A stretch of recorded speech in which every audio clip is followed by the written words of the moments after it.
Versatile Mage. Chapter 355. We call it a god. Finally, Mo Fan compromised. Tang Yu had told Mo Fan the reason why he constantly felt fear in his heart, why he kept seeing the skyscraping snake's face when he closed his eyes, hissing at him. It was because the skyscraping snake had chosen its prey.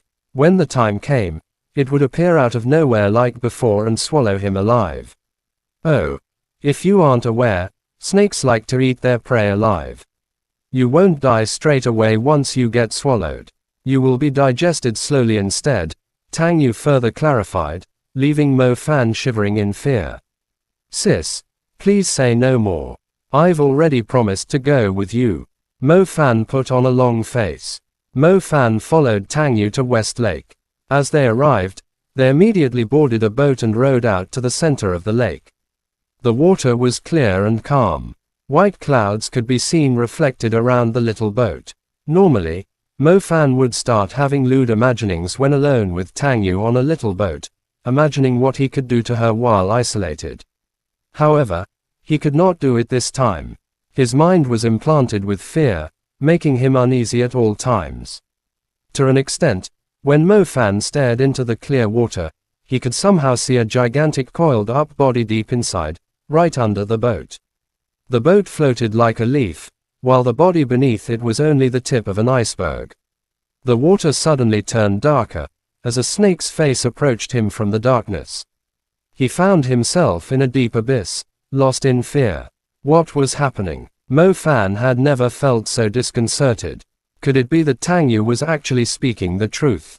He was a prey that had been marked, which the beast would enjoy whenever it wished. The boat slowly rowed to a small island at the center of the lake. The island resembled a no-entry sign, with a circle on the outside and a big cross inside the circle. The rest was filled with water. As the boat arrived at the shore, Mo Fan immediately saw a man in a blue outfit keeping watch. His eyes flickered when he saw Tang Yu, but his excitement was replaced with a frown when he saw Mo Fan. Tang Yu, we don't allow outsiders here, said the man. Disheng, he's not an outsider. Tang Yu urged Mo Fan to go onshore as she docked the boat. Does that mean you two have already? Disheng was astounded. If he was only rejecting him because he was an outsider, now it turned into pure hostility. Tang Yu blushed. What the hell were you thinking? He's my student. Oh, a student? Well, I guess you won't be considered an outsider then, Disheng chuckled.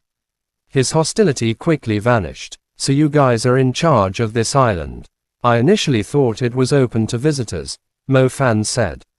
The island was not huge. You would find yourself at the same place after barely taking any steps, but it was surrounded by the lake and decorated with trees and plants. Disheng, you can go back now. Leave it to me, said Tang Yu.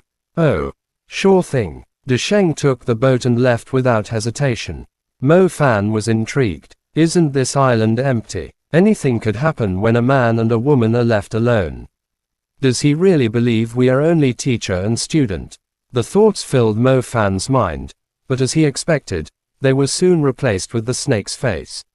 Humph. Well, it's my turn to be on duty today, but since you're here too, it won't be too boring. Tang Yu smiled. She did not seem too vigilant with Mo Fan around. Mo Fan admitted that his mind was filled with lewd thoughts. An isolated island, a man and a woman left alone, beautiful scenery, and a taboo relationship between teacher and student, even though they no longer were student and teacher. Even the fear from the snake could no longer hold him back. Tang Yu placed her hands behind her, like a cheerful teenage girl bringing a friend somewhere familiar.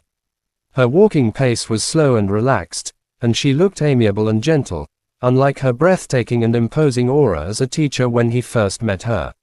Mo Fan followed Tang Yu to a building at the center of the cross, made of green tiles and red pillars. It displayed the signature building style of the area. The building was decorated with antiques. Tables were filled with aged objects, and the walls had paintings of ancient legends.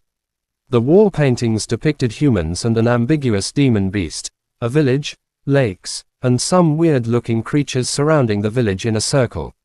Normally, Mo Fan would not pay much attention to such things. However, recalling Tang Yu's story, he understood bits of the drawings. The ambiguous demon beast was wrapped around the village. Without closer inspection, it looked like two sets of walls protecting the village, but it was actually a snake. The snake coiled around the village like a ring. The demon beasts scattered around were running away, implying they were scared of the village. The truth was, they were not scared of the village, but of the snake protecting it. Were you telling me the truth? Mo Fan glanced at the aged walls, then at Tang Yu. Tang Yu nodded sternly, indicating she was not joking. The snake is actually protecting your village? Asked Mo Fan in disbelief. That's why we call it a god. This island depicts the same tale, said Tang Yu. Mo Fan was stunned. He recalled the shape of the island, a ring. It turned out that this specific island on West Lake, existing for centuries, was already a sign. Unfortunately, his Miss Tang Yu was the guardian of the secret. Chapter end. Please like, comment, share, and subscribe.